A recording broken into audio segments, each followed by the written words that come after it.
কুয়োতে নেমে সঞ্চিতাকে উদ্ধার করে অগ্নির মন জয় করলো কথা। সম্পূর্ণ জানতে ভিডিওটিতে একটি লাইক করে দেখতে থাকো।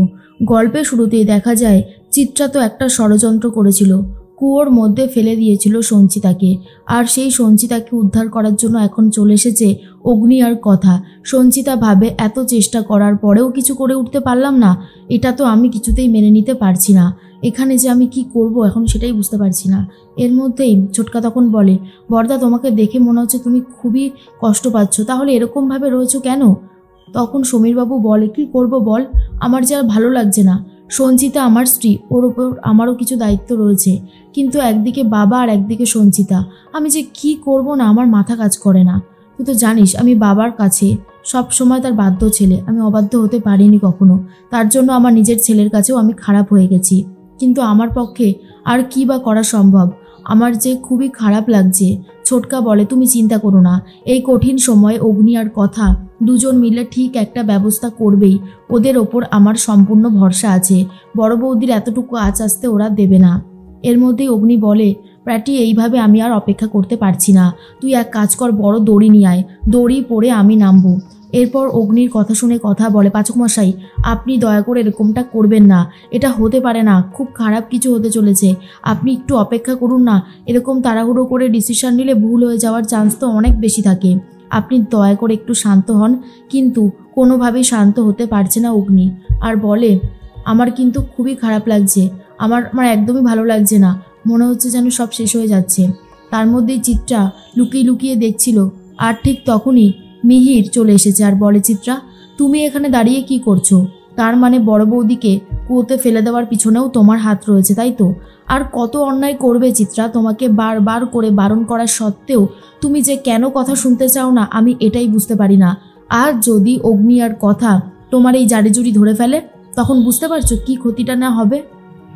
এরপরেই চিত্রা তখন বলে, আমি কি করব মিহির, আমি যে সঞ্চিতাকে আর সহ্য করতে পারছি না, ও এই বাড়িতে আসার পরে আমি একটুকুও ঘুমাতে পারিনি, সবসময় আমার এটাই চিন্তা হয়, ও যদি সব কিছু মনে করে ফেলে আর তারপর যদি আমাকে এই বাড়ি থেকে বার করে দেয় তখন আমার কি হবে?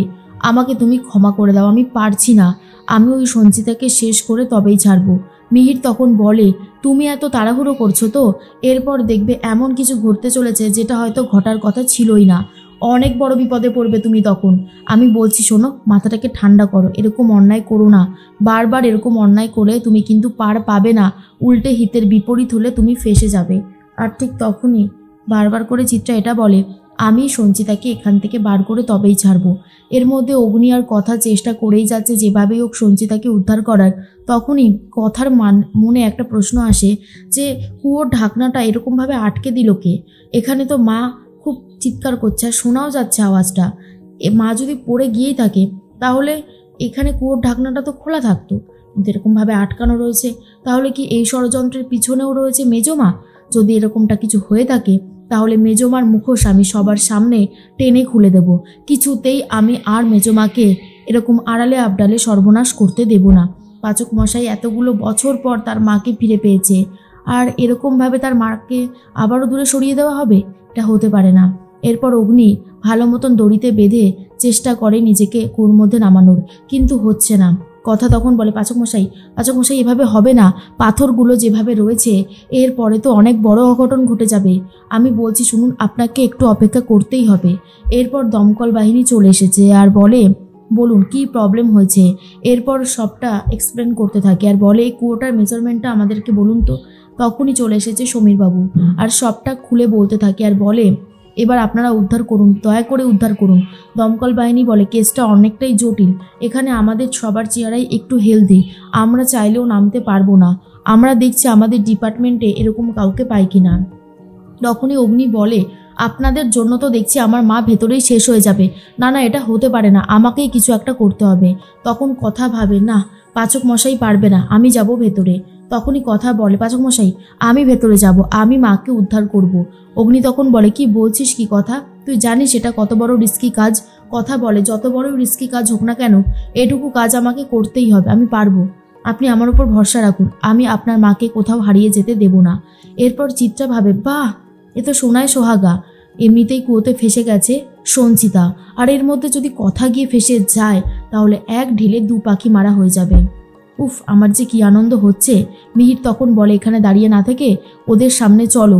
ওরা ঠিক যতটা এই ব্যাপার নিয়ে চিন্তিত, আমাদেরও ঠিক ততটাই এই ব্যাপার নিয়ে চিন্তিত হতে হবে, না হলে কিন্তু হবে না। কথাটা ভালো করে মাথায় ঢুকিয়ে নিও।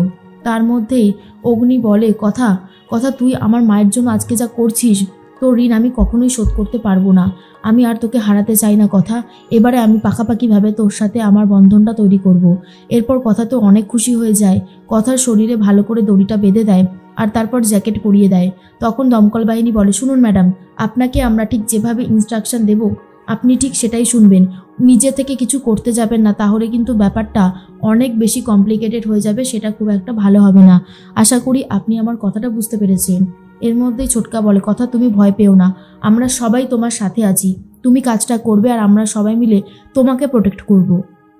কথা বলে, তোমরা আমাকে নিয়ে একটু বেশিই ভাবছো। এর মধ্যেই জুনি বলে, হ্যাঁ রে কথা, ভেতরে যদি অক্সিজেনের অভাব হয় কি হবে তখন? কথা বলে, তুই এক কাজ কর, একটু কর্পূর নিয়ে আয়, বাকিটা আমি দেখে নিচ্ছি। এরপরে কর্পূর আনতে গেছে জুনি। আর এরপর অগ্নি বলে, কথা আমি কিন্তু সত্যি তোদের জন্য অপেক্ষা করব। তোরা তাড়াতাড়ি করে উপরে চলে আয়, ঠিক আছে? না হলে কিন্তু আমার সত্যি খুব ভয় লাগছে। কথা বলে, পাচক মশাই, জীবনে এরকম অনেক কিছুই থাকে যখন আমাদের খুব ভয় লাগে, কিন্তু আমাদের তো কাজটা করতে হয়, বলুন। আপনি এরকমভাবে ভেঙে পড়বেন না, আমি আপনার সাথে আছি। এরপর অগ্নি বলে, আমি যেরকম ইনস্ট্রাকশন দেবো তুই সেটাই শুনবি। দমকল বাহিনী বলে, কি বলছেন স্যার? অগ্নি তখন বলে, হ্যাঁ, আমি ওকে ইনস্ট্রাকশন দেবো আর ও সেই ইনস্ট্রাকশন বুঝে কাজ করবে। এরপরেই কথা আস্তে আস্তে কুয়োতে নামতে থাকে আর বলে, মা তুমি ঠিক আছো তো?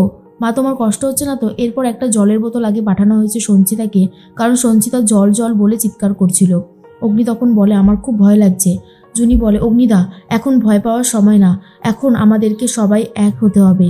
চিত্রা তখন ভাবে, এই সুযোগে যদি কথা একবার শেষ হয়ে যায়, উফ, তাহলে যে কি আনন্দ হবে আমার, সেটা আমি বলে বোঝাতে পারবো না।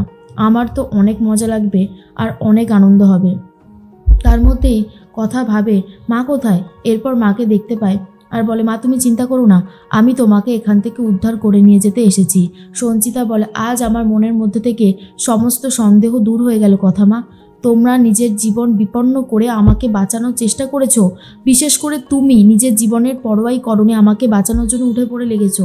এই ঋণ আমি কী করে শোধ করব? কথা বলে, এসব কথা পরে হবে, তুমি এসো।